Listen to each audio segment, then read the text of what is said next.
All right. Well, good morning, and thank you for joining us for another episode of Gallagher's World. My name's Clay Vigoda, and I am here with the always iconic Dennis Gallagher. And today, I'd like to talk about St. Patrick's Day. And the holiday itself, I know, is one of your favorite, and I want to talk about the realities of who and what St. Patrick's Day really celebrates. And then I wanted to talk about the decades-long parties that you gave around St. Patrick's Day. So, good morning. Well, good morning, Clay, and a joy to be with you again to talk about the Gallagher family and their interest in St. Patrick. And it's ironic that I'm talking to you because it was my common ancestor, Nihal of the 9 hostages, who kidnapped St. Patrick off the coast of Wales in England, where his father, a Roman officer of Italian extraction, I guess we could say, and his mother, they believe, was of Gallic family from France, and he was kidnapped and brought to Ireland and kept as a slave for many years in Nihal of the 9 hostages' pig pens. He actually had to help raise his pigs. And I know a lot of people say that St. Patrick, who lived in the 5th century, is not relevant anymore, but this is not the case. St. Patrick, because of his having been a slave, wrote a wonderful tract on how you shouldn't own slaves and how bad it is to be a slave and how wrong it is to hold people hostage. He didn't write a lot, but what he did write was still very meaningful today. It still resonates to this very day, even in the United States of America, where we are still wrestling with the sin of slavery visited upon our own country, and how he finally had a series of dreams as he's tending the animals of Nihal of the 9 hostages. And the dream was escape and go become a priest and then come back to Ireland and convert these wonderful people to Christianity. So that's what he did. He escaped and he went back to his homeland in England, in Wales. And then he went to Europe and became a priest, and he came back to Ireland, and he was able to speak the language, of course, the Gaelic language, and able to convert them in their own way. And so he, even though today we celebrate St. Patrick's Day as sort of a day of independence. It's not quite our Passover, but it's pretty close, because the goal of St. Patrick was to always wear green on St. Patrick's Day, and that meant that you hadn't taken soup and become another faith, which again ties us a little bit to our Jewish brothers and sisters who, during the Middle Ages and for many centuries, had to become Christian in the public side, and then they kept kosher and Jewish in the family. This is just like here in Colorado and New Mexico. Can you believe the Inquisition had an office in Santa Fe, New Mexico? And if you didn't like pork in your chili, and you'd been from a family that was conversant, that was a converted family from Judaism to Christianity, you were suspect, and the Inquisition would come and grill you on, were you falling back into the old ways of Judaism? And this is a similar parallel during the Irish famine, when the symbol for St. Patrick was green, of course, and for the Catholics. And the British system was that if you came to the soup kitchens and would receive food and save your family from starvation, then you had to become a Protestant, of course. And so that's why the song "Wearing of the Green," that if you wore the green, you were sticking with the old religion, and if you wanted to save your wife and family from starvation, what do? Do you go take soup? I think I'd take the soup. And wouldn't you know, the first time I went to Ireland, and the first man I met in Northern Ireland was a guy named Gallagher. At that time, in order to have a job with the border service, as he was checking my passport, he said, "Well, I'm a Gallagher too." And I almost said, "Oh, you're a super," meaning you took the soup, but I didn't, because I really am not judgmental on this issue. I think that's a tough choice. That would make a great story, wouldn't it? What do you do if you can save your wife and family, but you have to renounce your faith and become another faith in order to survive? What would you do?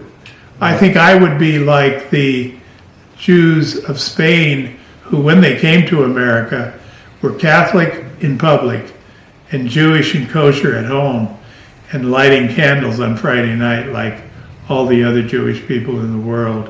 So that's just a little introduction of St. Patrick. He wrote a book called Confession, I Confess. He confesses to a sin that he does not tell what it is, but it bothered him all his days. And that's where the Irish get this sense of guilt, although I think we get it from our Jewish brothers and sisters too. And but anyway, St. Patrick is relevant today, even though he lived such a long time ago, and is mostly celebrated with green beer and parades of leprechauns jumping around Denver with our large, wonderful parade. But it reminds us of our roots of St. Patrick and why we revere him and why he's such a wonderful saint. Did St. Patrick chase the snakes out of Ireland? This is a great question, which has been overshadowed by mythology and mysticism. As you know, the snake is a sign of the devil from the Hebrew Testament, when the snake tempts Eve into eating the apple, the forbidden fruit. And so ever thereafter, the snake has been a symbol of the devil. And the interesting thing about Ireland is that the soil is so oily and full of nutrients like that snakes were never common in Ireland, and the only snakes you could ever find were in the Dublin Zoo.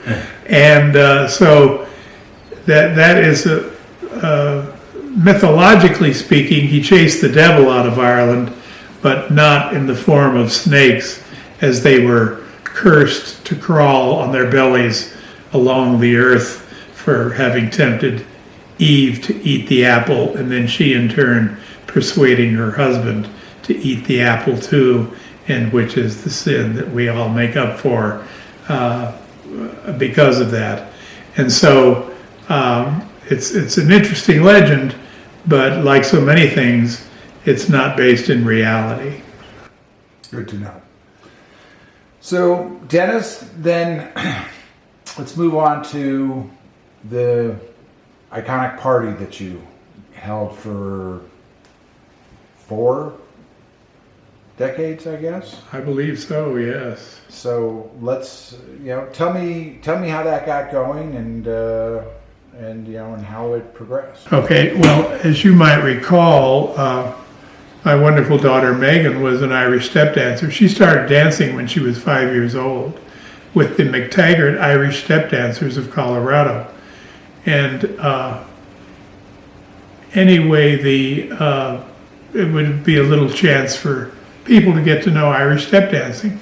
So we had it at St. Dominic's Church in the basement, because so many of the Dominicans were of Irish extraction too, that it was a natural. And we had my mother Mother's Irish Soda Bread and Megan's Irish Step Dancing Group. Eventually bagpipers came and musicians, and we had a wonderful time, and people got to know the history of Irish step dancing, of how when the Spanish sailors came to Ireland, they would dance on the ships with their hard shoes and flamenco. And in Ireland, they would see this, and then they started using the hard shoes, and it became Irish step dancing. Clay, the St. Patrick's Party became such a community event and so popular that we had not only step dancing, we had bagpipers and music, and people began bringing food. And eventually, St. Dominic's got too small, and there was handicapped accessible rules. So we moved it to All Saints Episcopal Church on 36th and Yates, which the pastor of was happy to host because Father Hal Lycett, Mick Lycett in the old country, was the pastor, and he was happy to do it. And it's sort of ironic that in the old country, you wouldn't be having a Catholic celebration of St. Patrick's Day at the Episcopal Church. They would be having their own as the Church of Ireland.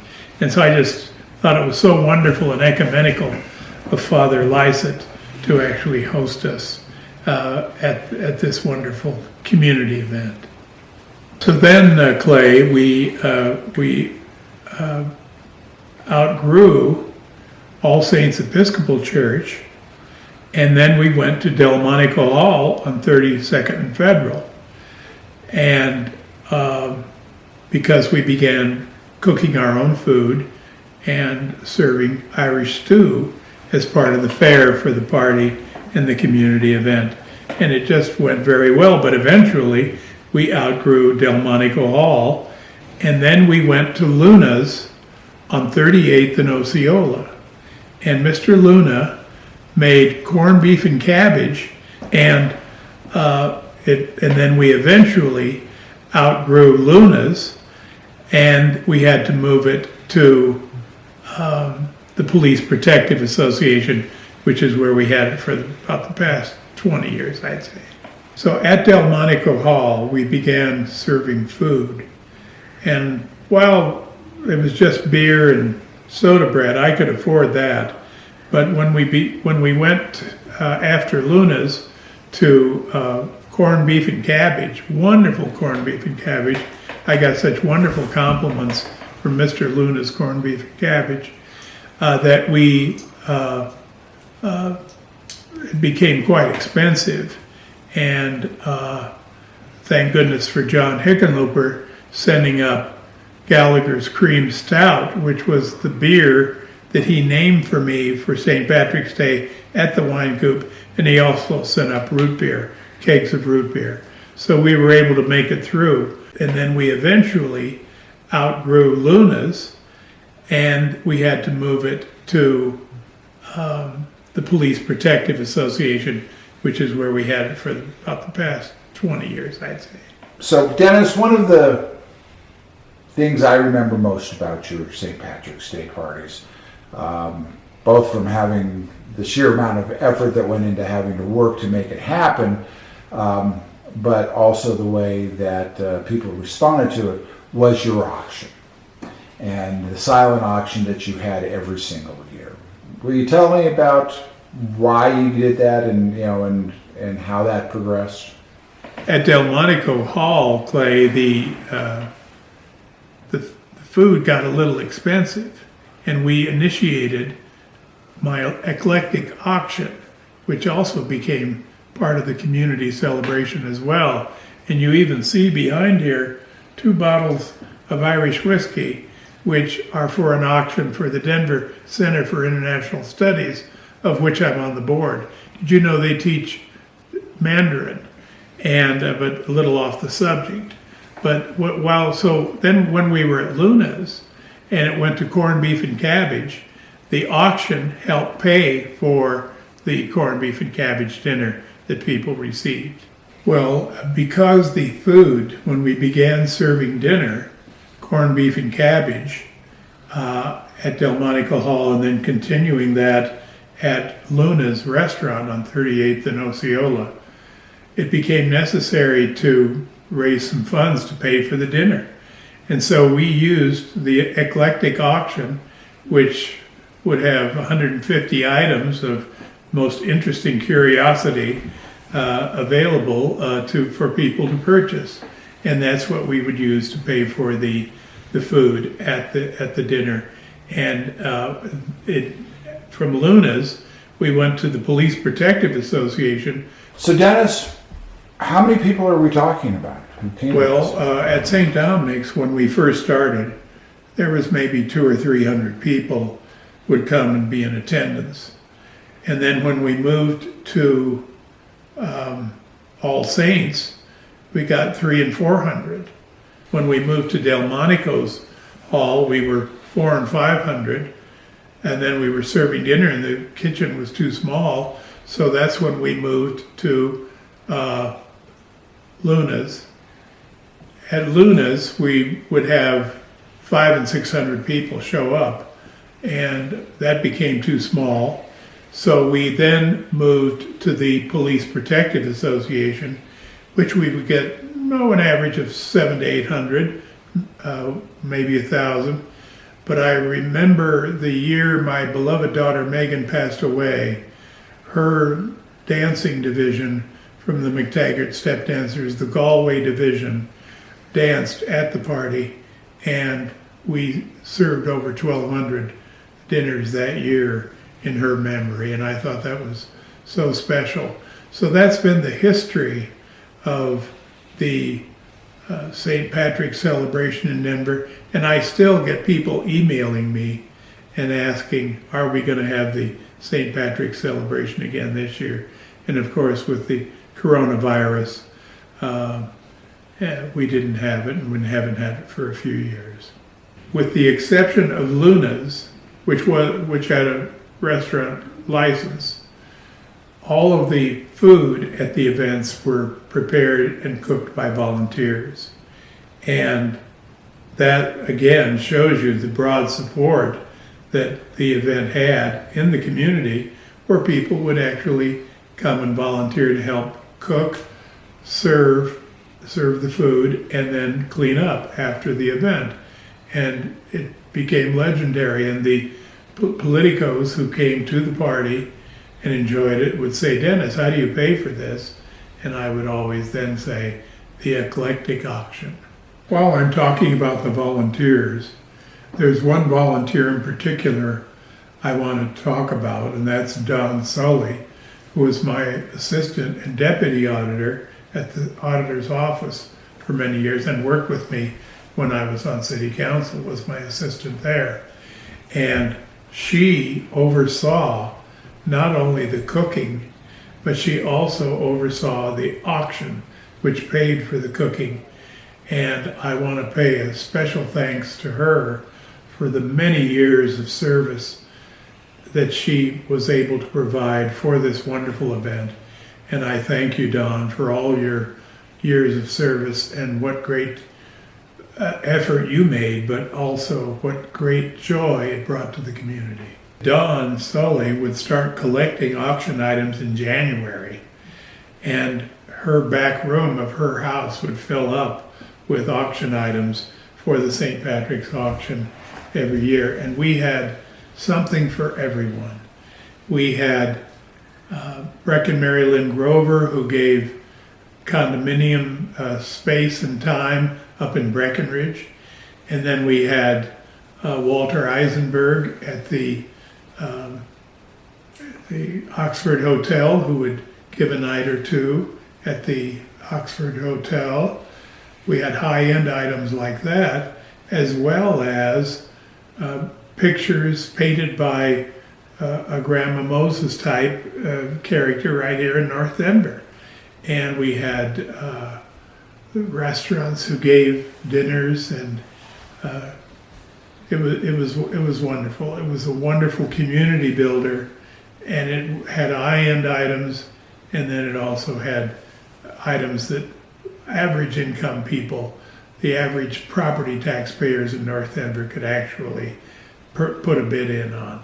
And people would get into little bits of fights at the auction, and they'd keep signing the auction sheet to finally win their auction item that they wanted. And some people told me that they haven't spoken to people in years because they outbid them on the auction item. And so it's just fun things like that. Typical community and typical community building is what the auction showed, and what unity we had in the neighborhood at the time. Dennis, you talk about community a lot. Well, as you've often heard me say, Clay, and I know you believe this as well, all politics is about relationships. And here I tried to have an event where the community could come together and actually say hello and communicate with their federal senators, their state reps, mayors, people from the city council, and it really did well at building community and relationships. People would often tell me, they thanked me for giving them an opportunity to visit with their federal senators, and they got to talk to their federal senators on a one-to-one basis. We don't have that now, not because of the coronavirus, but because people are just so fractured and so politicized that it's very hard to have an event of any kind where people feel comfortable coming and joining into a relationship like that. And I believe that when I look back upon my life and the accomplishments of it here in politics in North Denver, I think the St. Patrick's Party is something I wish I could clone and have every year, because it was at that event where people were able to draw together and unify and tell their elected officials exactly what they wanted and what they needed. And in a time when everything is so fractured and so polarized, I think it was sort of a mini miracle in operation. And as I look back, I am so glad that the community came together and allowed me not only to have a day to celebrate Irish step dancing and my beloved daughter Megan, but also to bring them together and make our city a better place for it. Dennis, I appreciate you spending some time with us today talking about your St. Patrick's Day party. I think you're right, as we see how fractured our society has gotten and how people don't feel that they belong to anything anymore. It's really was an extraordinary thing that brought the community together, and I appreciate the opportunity to spend many, many years working and volunteering and just being able to be there.